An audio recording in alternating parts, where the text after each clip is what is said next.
So governance limit is one thing, governance usage is one thing. Okay, let's say very layman's term. Okay, let's say you, Kishore, as a person, you have 1,000 rupees with you.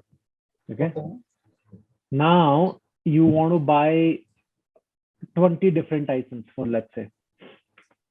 Okay, now 20 different items you can buy from 10, multiple shops outside, right? You can buy it from any grocery store, local store, big malls, and anything, right? Now what you would like to do as a user, or as an as a owner of those 100 rupees or 1,000 rupees, you would like to buy all those 20 items at the best price possible, correct? So that you can buy all of them within 1,000 rupees, or it will be great if you can save something out of it, right? Let's say if you buy something at one place, you go and you buy all of them at let's say 950 rupees. At one place it is going beyond 1,000 rupees. At other place it goes let's say 910 rupees.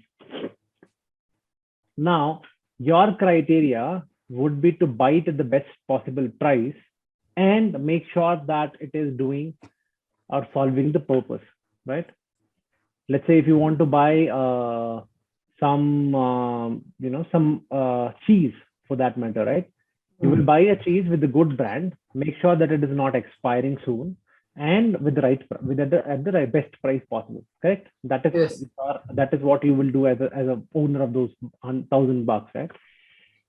That is same thing what is there with governance limit and governance usage.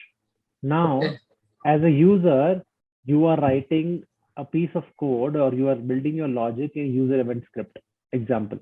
Okay, we'll go through all the scripts, don't worry. I mean, you don't get confused with the names now. So you want to buy that with you are writing it using user event scripts.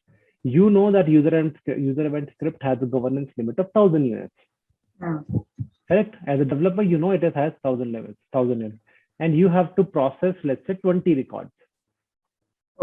Same example. Okay, now what you will try to do, you will try to use a right set of APIs so that you process all of those 20 records, or whatever logic you have to build within that 1,000 units governance limit. Okay, so that if it goes beyond that limit, you will get an error that exceeds allocation. Understand. Allocate users or something, right? 1,000 limits is not like 1,000 lines, right? No. It is a limit you have. It is considered as 1,000 units you have, right? Now every API which Netsuite has given has a usage of certain units. Okay, that uses certain units. Let's say if you're buying cheese, it consumes 10 rupees, for example. Similarly, if you use record.create API,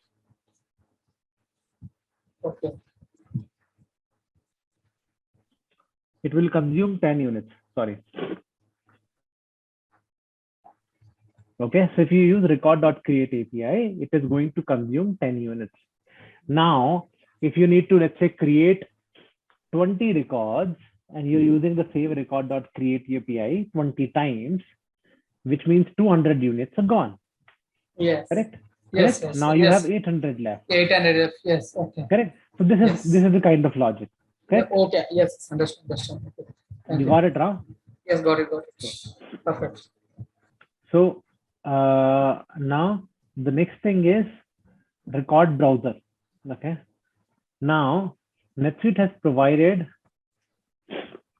a one-stop or a one place, or a one-stop destination where you can get information about all the records, or record as in objects, because you come from Python background, right? So you have a record or object or table, anything works for you, right? So all the record schema or all the record information with each and every field type and everything, that place is called record browser. So if you go to this URL, now record browser is, they keep updating it every year. So the one I'm looking at right now is 2021. Similarly, you yes. have, from 2014, 15, 16, and so on, you have till 2021, and 2022 is also coming, I believe. So Mm. you get record browser. Under record browser, they have arranged it alphabetically. So you get information about all the record types and their related fields. So you get, let's say this record type is vendor, a record's internal name is vendor in small v, and then you have all these fields. So NetSuite works, every field information. NetSuite has this, you have label and you have internal name, like which is the field name you use for coding, right? Mm.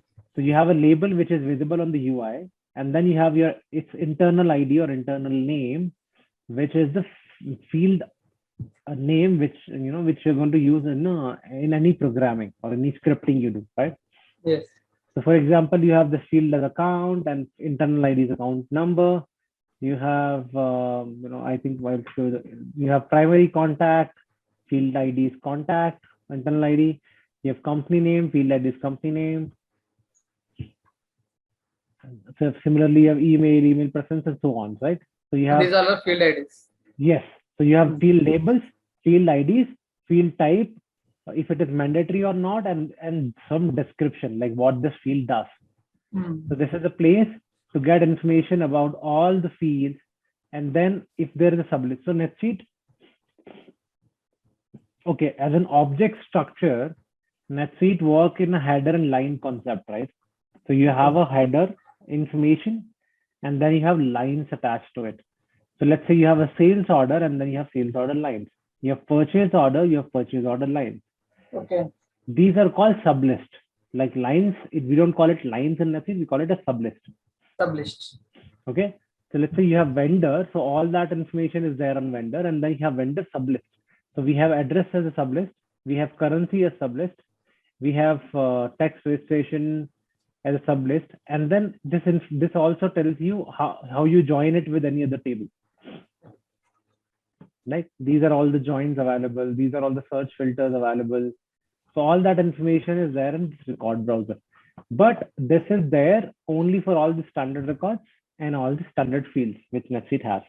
Now again, any application, right? You can create your own custom fields. You can create your own custom tables, which is called custom record type in NetSuite. So that information is something you will find directly in NetSuite. But in this place, you can have information of all the objects, their standard fields, about the description, internal ID, joins, sublist, everything, right? Okay. So let's Yes, say if I yes. go to S, you have Sales order where sorted. is sales order? Yeah, you have sales Yes. order. So Mm. here sales order header fields, right? You get information about all the header fields, and then you have all the sublist. So you have accounting book sublist, you have items as sublist, and then under items you have all these fields. They're in description and everything, right? Clear? Yes, yes, yes. Now let's come to our first script type, which is nothing but client script. Okay. Okay, Prajesh. What are that? The scripting templates and the document. Give me a second. Yeah, sorry, which one? Scripting Yeah. templates. Yeah. See, there is nothing, nothing as such called best practice document. Okay. I will, Yes. as we start with the actual scripting, Okay, I fine. will talk about the right or the best standards. How do you write a script? So Okay. Fine. Fine. so don't consider this as a separate topic, because scripting, I mean, template is nothing but the syntax, right? Yes, yes, So yes. every single script we cover, I will talk about the template. I will talk about the script syntax, and then we'll talk about that script in detail. Don't worry about it. Okay, fine. Okay. Okay. Yeah. Right. Now coming to client script, right? Now client script, as I told you, are a higher level segregation. If you remember from our Friday session, the NetSuite or the suite scripting, suite script is primarily classified into two major categories. One Yes. is client side scripts, and then second you have server side scripts, right? Yes. So client side script, or called as client script, is the first thing we are going to cover. Now client script, as the name says, it the client script is something which executes or runs on the client side. Yes. Client side as in your browser level script. It will run at your browser level. It has nothing to do with the actual server or the database. Okay. Got it? So browser level only. So nothing you Yeah. can change it, any field. So you cannot change anything, right? Field change, line level, Sorry, modifications. say that again. No. It means like what you said, the client script is working so browser Yeah, level no, it only. triggers the execution or the execution happens on the browser level or the client machine. It is not going to the NetSuite server. I'm saying it happens on the client machine. Let's say if you're working on a laptop, the script triggers and execution happens on your machine. It is not going to the NetSuite server. It will, I mean, once everything is done, anyway, the database commit is going to happen at the end. That is for sure. Mm-hmm. But this execution or this trigger happens on the client side. Okay. On the server side script, the execution happens or the trigger happens on the server side. So you understand the basic process, right? Let's say you Yes, are yes. working on your laptop. So you have your client machine and then you have NetSuite server, correct? Yes, yes. Right? So between your client machine or and a NetSuite server, there's a request and response exchange Yes, happening, right? yes, yes, From a yes. client side, request goes to the NetSuite server, you get a response back, and it comes back to client machine, right? Okay, That is how fine. every thing works generally, right? Yeah, okay. Understand. Correct. Yes, yes. Now on the client script, as the name itself, client scripts are the ones which triggers on the client browser client level, and then they have predefined multiple. You can call it as multiple events, multiple triggers, or multiple functions. Okay. Yeah. So client script already has a predefined set of functions. You can utilize each function based on the users defined. Like, let's say if you want to, I'm just, again, I will talk about every single function in detail, but I'm Okay. just giving you an example. Let's say if you want to, uh, you know, I would say initialize something as soon as your page loads. Let's say if you're opening a sales order page, Mm-hmm. as soon as your page loads, you want to set some field default values. Okay. Okay. Let's say as soon as the page load, you set the date as today's date. Example, I'm saying, right? And Mm. you set the customer name as some customer and all that, right? So Yes, all that, yes. if you want to do, you will use page unit function. So there's a Mm. page unit function in client script, which is nothing but nothing but a function which you use when you initialize a page. Initialize as soon as the page is loaded or a form is loaded, you'll whatever functionality is written, it will be executed. Clear? So Yes, yes, yes. this is what client script is. Now on the deployment part or on the execution part, you can execute or deploy a client script in two ways. You can deploy or create a form level, or you can do it at a record level. Mm. Now form level means that, let's say, now you have to understand one thing. I'm going a step back, right? So let's say you have one object. Again, I'm taking sales order, right? Now Mm. sales order in a company, you can have variety of sales orders, right? Okay. If you understand a little bit about the finance and ERP background, you can have variety of sales order. When I say variety, you can have sales order for a customer, for example, which is a Mm. general sales order. Let's say you order something from Amazon, Okay. that is a sales order for Amazon, right? Yes, yes. You are the customers now. You can have Yes. a sales order within a company, that is called intercompany transaction. Mm. Let's say Amazon India is selling something to Amazon US. Mm. That is an intercompany sales order. You can have RMA sales order, right? Basically, you're not uh, selling something. It could be a returned item because your customer returned something and you're shipping them a new item or something, because you don't have actual payment coming out of it. You just sending an item which was due or maybe returned, and you're sending an item again. That is called like you have an RMA order for that matter, right? So Mm. you can have a variety of sales orders, right? Now, how do you make it work in NetSuite? Because you have one single object, right, which is sales order. Now, to differentiate between these categories, what we do as a NetSuite consultant, I would say, you create different forms. Okay. Every form will have different set of fields based on Okay. your needs. Like if you have intercompany sales order, then you will have a different set of fields which you need. If you have an actual sales order, you'll have different set of fields.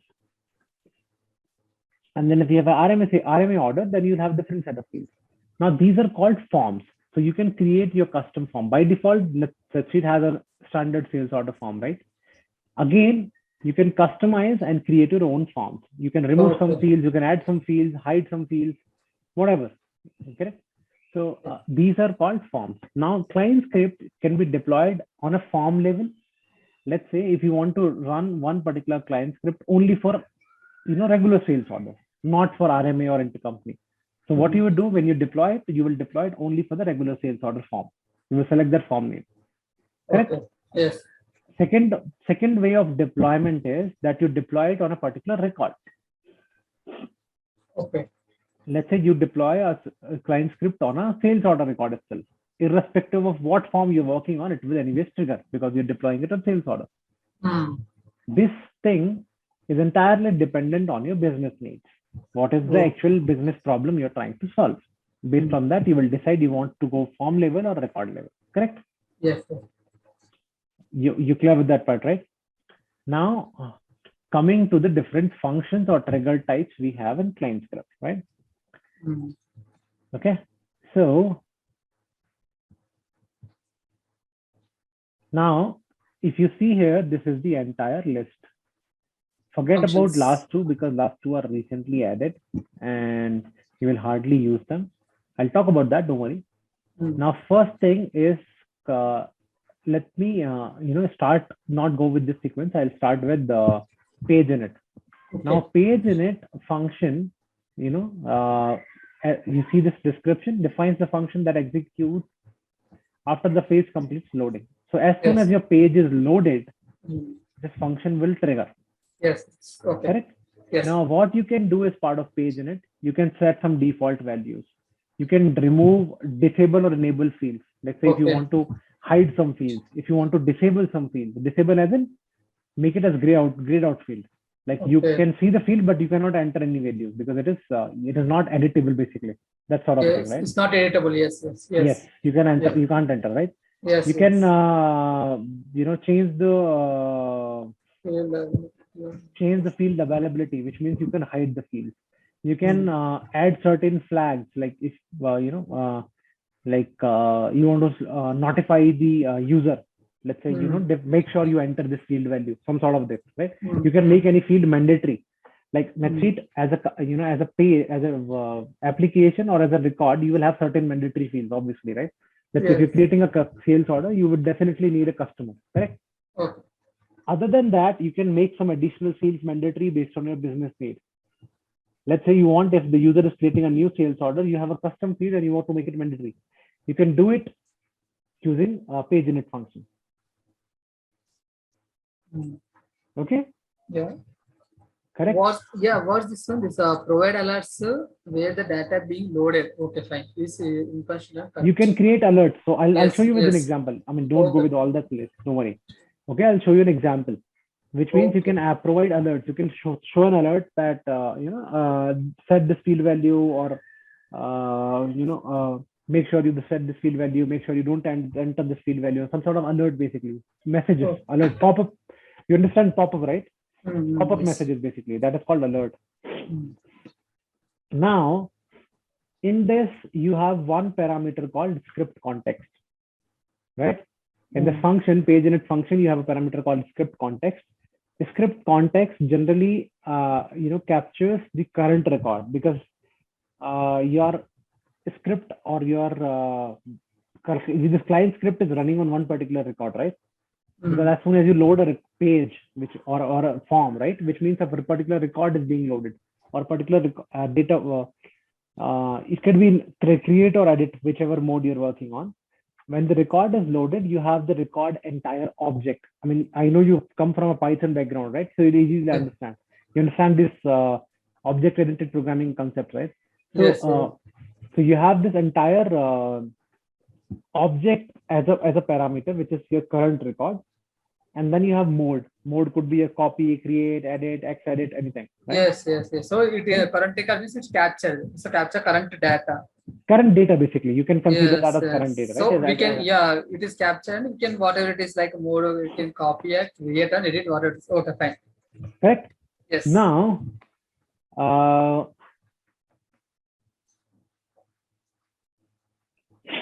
this is what page init does. Now, I'll talk about all the functions, okay, and then what we'll do at the end, whichever works for you. If you want to cover, let's say, since this is your first, let's talk about this one scripting example first, which has only page in it, and then we'll move to other functions, okay? Okay. So that you understand the syntax also. Yes. Now, this is your general NetSuite syntax. I've just minimized the function. It started from 13th run, is it? No. Yes, yes. So this is any, I mean, if you take any samples, you will find different headers. Just to understand that which type of script it is, you can see here itself, right? Okay. Okay, API version 2.0, client script, module scope, you can see same account, and then you have the description of the script here, what you are doing here. So this is mandatory. Not mandatory. This is a comment. You add comment in any script, right? Okay, fine. Just to beautify the script and to have the right information if anybody else is working on it. So this thing, yeah, this thing is it means like we have to write manually, right? I mean, any script you go and see in Netsuite, you will find the same format. I would say format or any sample you see, right? Okay. So if I show you any scripting examples.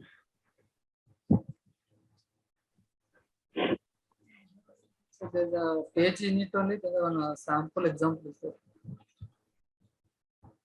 No, there is not. Yeah, source script client sample, for example. No, it's okay. I mean, so if you see here, they have not added this. This thing is there. Okay, this is for developers information. What you're doing as part of the script. This is just so you have version, you have date, you have author, and then you have remarks like what you're doing here, right? Now, here what we are doing on the first line, you're defining which all modules you are going to use. So I have search, record, HTTPS, URL, and runtime. This is just a sample, right? I might not be using all of them, but I've taken all of them. Maybe, but best practice would be to utilize or to define only the ones you're going to use inside the script. Now I'll tell you how it works, right? You have n number of modules or libraries in NetSuite, correct? Now in SuiteScript 2.0 or 2.0, how it works, when the script execution happens, the NetSuite server will load only those modules which are defined over here. Understood? Instead of loading all these, all the 20, 30, 40, how many modules are there, instead of loading all of them, it will load only these modules and their related APIs. And then then the script execution happens. Now, how it helps, it enhances the performance because on the server side, the load has reduced because instead of loading all the list of 50 or 40 or how many modules are there, right? Instead of loading all of them, it will load only these 3-4 what you're defining here. Correct? So it reduces the load on the server, and so that it enhances the performance. So that is the advantage SuiteScript 2.0 has over 1.0. So 1.0 does not support this modular structure. So how this 1.0 works is 1.0 will load all the modules from the start, and then your execution happens. Whereas in 2.0 you have this modular structure. It will load only the defined set of modules, and then the execution happens. So that is the reason 2.0 is faster and have better performance compared to 1.0. Now, I know that is not relevant for you, but this is definitely one of the interview questions anybody would ask. Yes, yes, yes. If you go as a, if you go for a developer or senior developer role. Yes. Correct. I mean, and people will ask, what is the difference between 1.0 and 2.0? This is one major difference. Other than that, obviously, the 2.0 has additional modules, additional functions, which were not there in 1.0, right?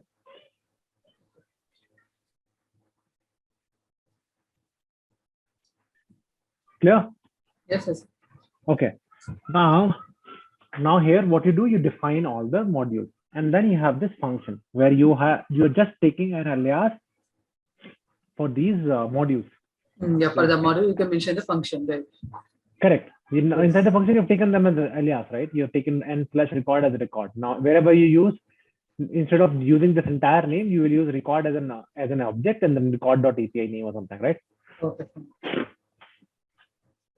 Correct. Yes, yes. Okay. Now, at the end, you just closing these braces and everything. Before that, every script you use, you will have a return statement.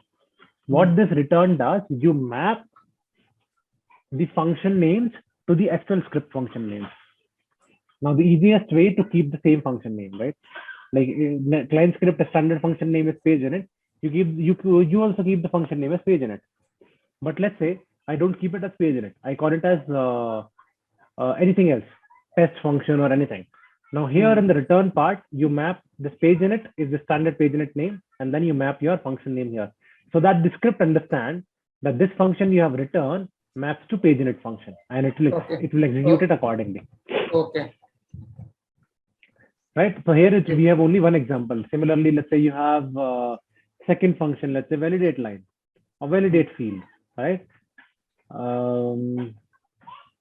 I will map it to same. Let's say I kept the same field name, or I kept the same function name. So I mapped validate field, which is a standard field, to the script function name. So that's what this mapping does. So you have any script you work on. This is just an example of client script, but any script you work on, you'll definitely have a return statement at the end, which is nothing but to map the actual function names with the script function name. Yes. Okay. Yeah. Now, this is your page init sample. Now I told you have function page init, and then you have the parameter as script context. That is on one single parameter for the script. The only one parameter, right? Right. Page init. Yes. Okay.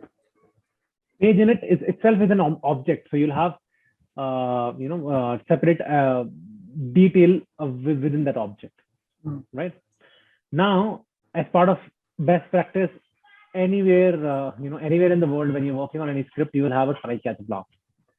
This is called error handling, right? So it is better to have a try catch block. First thing is to put it in the entire script or entire piece of code, and then second, if you see any error prone areas, you put an additional try catch. Okay, well, let's say you're saving a record, then you put a try catch, because there could possibly be an error when you save a record, right? Something like that, where you see an error prone piece of code, then you add an additional try catch. But it's best to have a try catch in the entire function. Okay. So, when you're saving the record only, you have to mention try. No, I'm saying example. I'm just giving an example. See, saving a record, let's say, what happens, right? You create a record. You use record.create API. Then you set some field values, and then at the end, you save it. So when you're setting a field value or creating a record, it does not throw an error. It throws an error when you save a record, in case if there is any incorrect value. Let's say there's a number field and you're trying to set a string to that number field, right? Then when you set a value, it won't throw an error. When you try to save a record, it will throw an error. So record.save API, or that saving a record place, is definitely an error prone area. So you can put an additional try catch there just to make sure, right? Because if you see this try catch is for the entire function, right? Entire logic is inside this try catch. So if the error comes on line 1 or at the end last line, you don't know. Yes. Correct? Yes. Right. So that's why, if you understand that there is an additional error prone area, then you can put an additional try catch. Okay. Clear? Yeah. Yeah. Now, which you said you were comfortable with Python, right? Yes, yes. Did you by any chance remember C or anything? Because I don't come from Python background. C, C++, Java. Log Okay, dog debug. yeah, log debug is just to print a debug or log, right? Debug message. What about this, sir? Console.log. Where is console.log? No, you just I'm just giving an example. No, That no, is in also NetSuite, same thing, no? no. In NetSuite we have log.debug. Okay, fine. Okay, Yeah. so log.debug is to put a debug message. Similarly, Mhm. you have log.error is to put an error message. Now, how I will show you how it works. Okay. Because it will you can have logs in 4 different types. You have debug logs, you have error logs, you have system logs, and you have audit logs, right? So Okay. generally, what we use in programming language is debug and error, because Okay. error is something which you really want to notice, right? Debug is just to put some how would you say, you put some debug messages just to make sure the execution is happening correctly, right? The entire Hmm. script execution, right? Okay, fine. Correct. So I just put a log message saying the script execution starts, and then current record. I told you script context dot current record will give you the entire snapshot of the current record. That will Now be under, stored in the current record, right? yeah, I've taken it to this variable called Yes. currec, right? Hmm. And then now currec.id will give me the record ID or internal ID in what we say in NetSuite. I'll show you how it works. Okay. Okay. And then type will give me record type. So, let's say if you're working on the sales order, then it'll give you sales order. If you're working on purchase order, it'll give you that type accordingly. This is nothing but the record type or transaction type, right? Hmm. And then, so as part of this script, what we are trying to do, let's say you have a custom field called this, and as soon as the page initializes, we are trying to set this as a default value for this field. Okay. That's what we're doing as part of page init. We have 2 fields. One is custom body test tag, and we have custom body test tag 1. We're trying to set this as a default value. That's what we're doing as part of the script. That's the entire thing. Very small piece, right? Okay. The starting piece of code is just to show that we are working on a right record. It is not adding anything additional. The main piece is this only. You're setting the field values for this current record, whatever you're working on, this field value and this field value. Okay, that's what Okay. we're doing. Now you have the script ready. Okay, now what we do, you go to NetSuite, you go to customization, scripting, Hmm. and new. Okay, before Okay. that, you need to come and upload your file here. Documents, files, Suite scripts, right? Okay. So you Yes. come, click on add file, and from your machine, you can upload the file here. Correct? Okay. Now, once it's uploaded, you go and search with your we followed this navigation, right? And then you put your file name here. So Hmm. let's say we put it as asb_cl. See, you see this file already there, and you click on create script record. Understood? Okay. This is already created as a script, so I am not. I mean, even if I try to create, it'll give an error.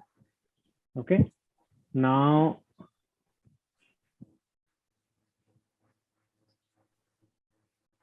yeah. So when you click on create a scripted record, this is the page which comes, right? I'll show you in edit mode. So you see type will already automatically populated, and API version will also be there based on your script. So you have to give name, you have to give ID, okay, and then you have to save it. That's what you have to do. Okay. Now, again, in NetSuite world, I will write it down here in Notepad++.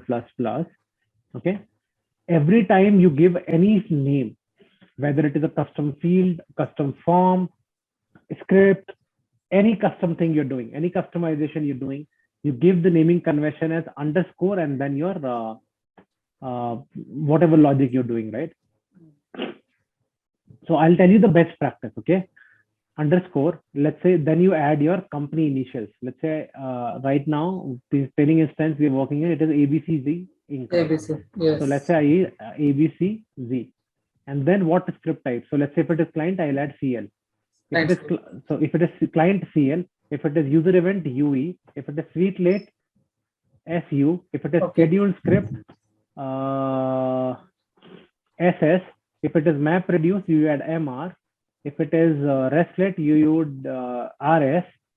If what is that portlet, you use PR, PS portlet script, right? Correct. So this is how we add, right? Now this is a script, and then you use the functionality what you're doing as part of this. So I am we are just initializing the SO, right? So I'll say initialize SO. Now a script, this ID cannot go more than 30 characters, right? Yeah, this is how you name it, right? Now you have to make sure that it is within 30 digits or 30 characters, basically, right? Yes, yes. So this entire name within 30 characters. This is also. I think these are time limits, right? Yeah, that's right. Okay, perfect.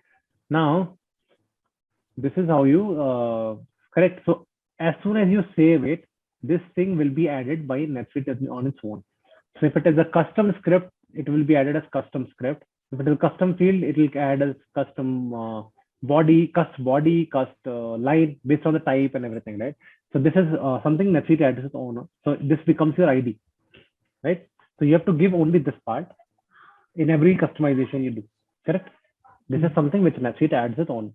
Yeah, it's the starting custom script, it is own. That is something Netsuite. Yeah, that is something Netsuite adds it on its own. In case of a script, it will add as a custom script. If it is a custom body field, it will add as a custom body. So every place it is different, right? But in case of a script, as a custom script is something which we added. Okay. Now once it is saved, as soon as you come here, since based on this return which you have defined here, this mapping, right? What you have defined here, based on that, the function will be selected on its own. Okay, so in this case, based on the mapping. Yeah.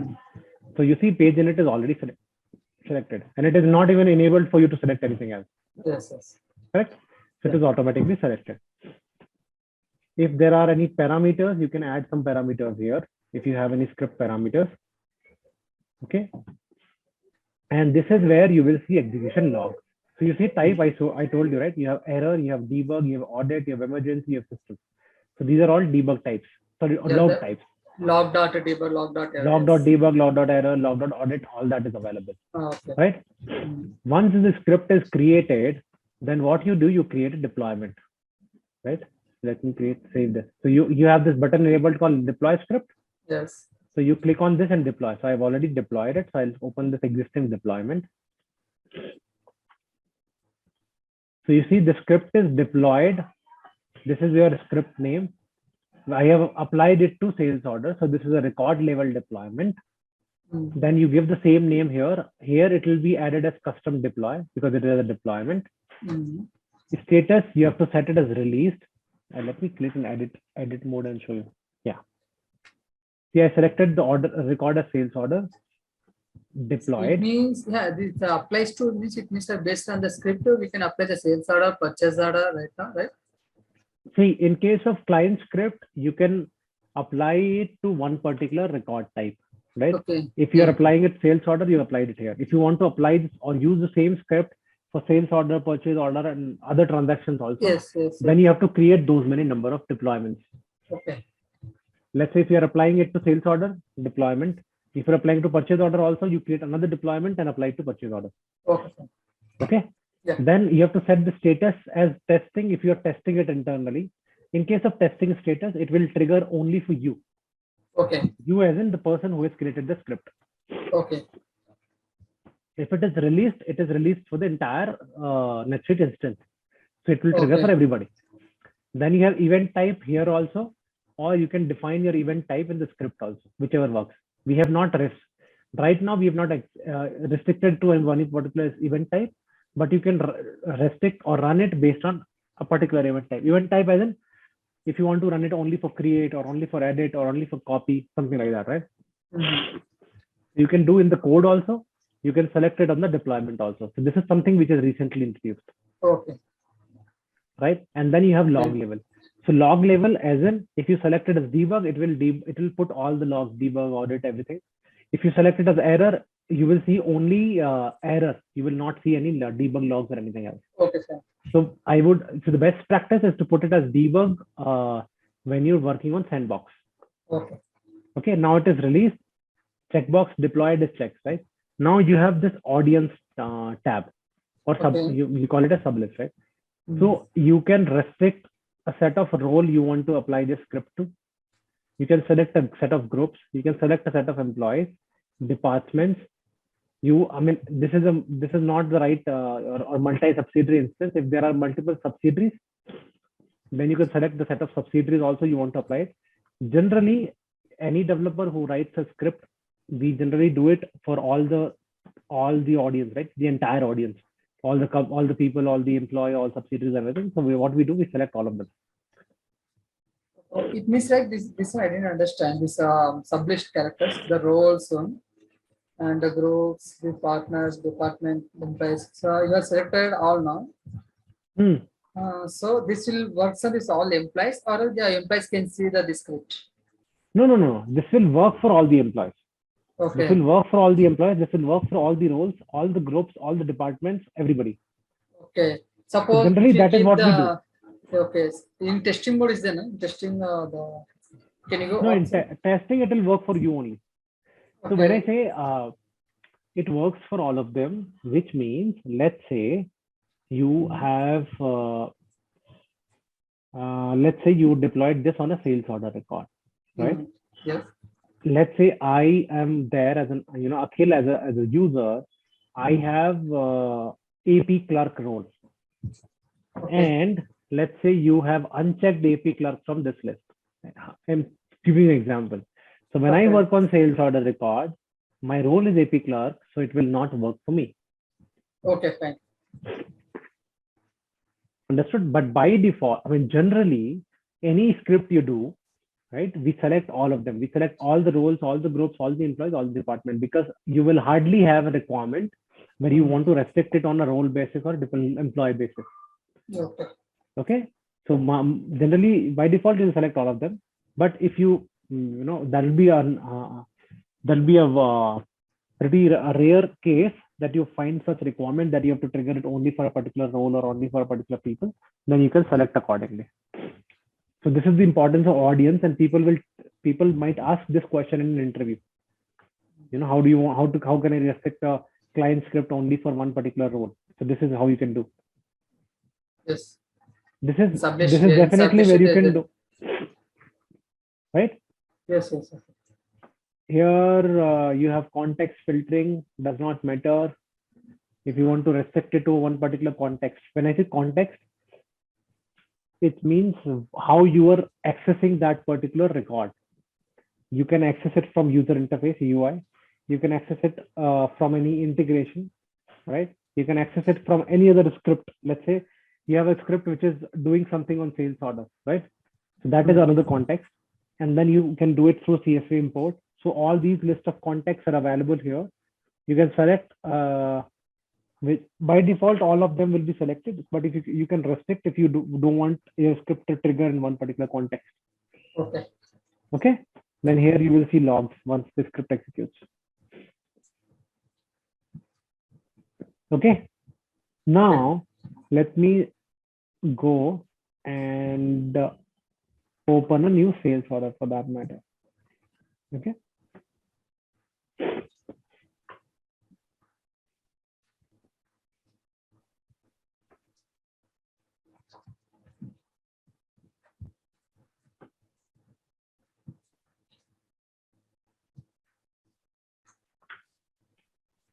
My internet is good. I don't know why it is taking so much time. So for doing this Netsuite scripting, everything, how much data is required for internet? So 5 UPS enough, or 20, 30, 40. How much speed? Doesn't matter much, man. You can do your script and then it's just uploading and testing part, right? So it is, see, It's like Netsuite minimum. depends on the instance speed on your end also. Like if NetSuite is, you have NetSuite in your organization. If there are too many scripts deployed on sales order, for example, so it'll take more time to open, Yes, irrespective yes. of what is your internet speed. So I don't think it matters much. Okay. Now what we were saying, you see here, this is the field we were talking about, test Field it, ID. and we were trying to set the default value. This one, right?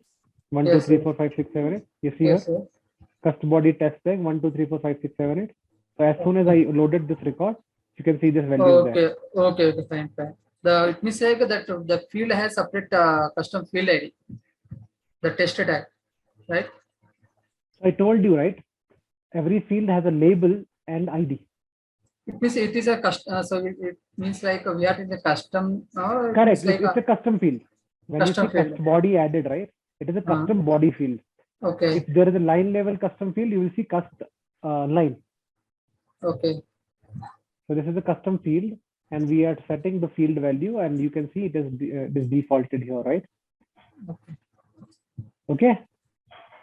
okay, okay. For this one, please go up, above, above, above. Here, customer is there. The customer doesn't have a custom field, right? No? Field ID, It has entity. entity. Okay. So Yeah. all All the field have their field ID. okay, fine. Obviously, because this is just label. What you see on the form is just label, and then you have internal ID. So every field you click on the field, every field will show it as a hyperlink. You click on it and you can see the description, field ID, everything here. Okay, fine. Yeah, I have one more thing. Actually, sorry. It means that these are the primary information is there, huh? So as you how it works is the entire form is classified into multiple tabs, you can say. yes. So you have primary information tab where you have these many fields. Then you have sales information tab, you can have these many fields. You have classification tab, you have these many fields. You have intercompany management field, you have these many fields. Yeah, And that then is you okay. have Yeah, what you said, sublist and line level. Line level, you said these are things down beside. these. Yeah. So Yeah. you see item is a sublist, and then you see all the fields here. This is the line level, right? Yes, this is called line level. Okay. You This have item as a sublist, you have promotion as a sublist, you have shipping, billing, accounting. Okay. These All are these are sublist. sublist. Yeah, these are called What sublist. about above one? Above. This is header only. Okay. You can call it as tabs if you want. Like these are different tabs, but it is one single header information, and then you have sublist. Okay, fine. Okay. Okay. Yeah. So you understood the script. You understood how we deploy it. Yes. How we create a script record. How we deploy the script record. Yes. And, one more thing, actually, sorry. It means like we have write a script on Notepad, right? I have written it in Notepad++, but you can use any ID, whichever is convenient for you. You can use Eclipse, you can use VB, whichever is convenient for you. And means like before deploying the script in the Netsuite, so can't we run the before only in Notepad? Can we run it before? No. You have to you cannot run it directly. You have to come to Netsuite, deploy it, and then test it. Okay, fine. So you cannot run in Eclipse also, Eclipse and VS Code, not everything. Directly we can deploy in Netsuite. No, Eclipse you can do that, but I won't recommend. I would recommend you to come and do it in Netsuite directly. Okay, so whatever the writing script in the ID, so directly we can deploy the script, right? So we cannot. You cannot deploy it. You have to come and create deployment and everything here. But if you make any changes, that will be saved directly in Netsuite. That is what you can do. Okay. But for the first time, you will anyway have to come, create a script record, create a deployment, and then only you can continue with the same thing. Clear? Okay, fine. So Notepad++. Okay, fine. Notepad++, you can go select a language here, right? So that it can show you if you're doing the right format or not. So as soon as you select the language as JavaScript, you will see, it will be formatted accordingly. Okay, so there is any internal suite script? The Notepad does have any suite script functions internally? No. Suite script is not there. There's JavaScript. But you see here, once you edit the script file, right? In Netsuite, it will show you like this. You can edit and type here also. It's fine. But that will not be right thing because you might miss something and the entire script will be a problem. Okay. Better to do it in any ID and then save it here. Yeah. And one more thing, again, you write as client script node plus, na? Can you please open that? So these are the try variable record ID, record type. These things will explain later, right? Sorry? It means like whatever the write in the function field page in it thing. The field ID value, ignore field ID changes the downset current record and set value. So these are you will explain later. These are all right? These are all the APIs. Don't worry, you under the module information, you will have all the APIs information available. So as you start working on a script, you will definitely get all that information. I mean, honestly, nobody can explain you every single API in a course, right? So I cannot cover every single API. So you have this record.id that is available as a module member under record module, this module, right? Okay. You have record.id, you have record.type, record.setValue, record.getValue, right? So all that information available.